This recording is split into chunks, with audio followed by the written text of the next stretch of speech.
property values will be diminished. My estimation is probably around $100,000 per home. John Emerson worries about his Sunrivers property overlooking the 17th hole at Bighorn, which is now being turned into a senior's home. The planned 100-bed facility is under construction and already causing a nuisance to residents there.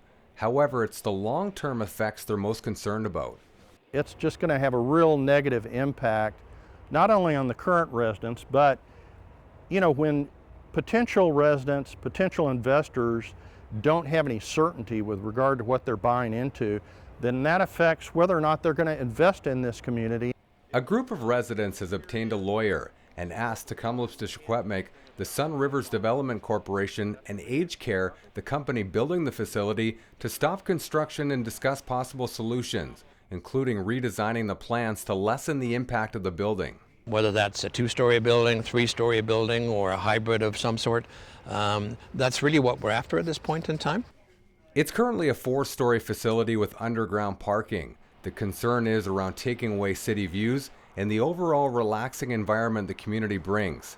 Ashford says as part of the potential legal action, it's going after the band and Sunrivers over an apparent diversion from the original Sunrivers master plan, which designated the area for an adult-oriented community, not a seniors facility, the residents argue. What they're doing here is they're building a commercial for-profit institution here that in their opinion is in contravention of the intent, at least, of the head lease. Tecumloops to Secwepemc Chief and Council say they are aware of the issues being brought forward by residents, but won't address them publicly.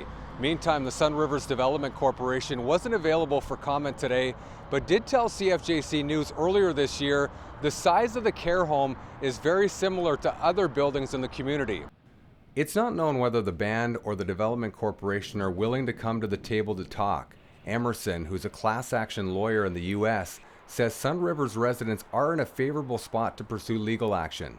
Based upon their failures to comply with the master plan and the way in which they marketed and represented this development, I think we've got a very strong case for misrepresentation. So, in my view, as a class action lawyer, I think they have their tails hanging out on this. A class action lawsuit could take a couple years, but the group in the meantime wants to sit down with both sides and come to an agreement on a smaller care home. Otherwise, Emerson says the developers could be facing a multi-million-dollar lawsuit. Chad Klassen, CFJC News.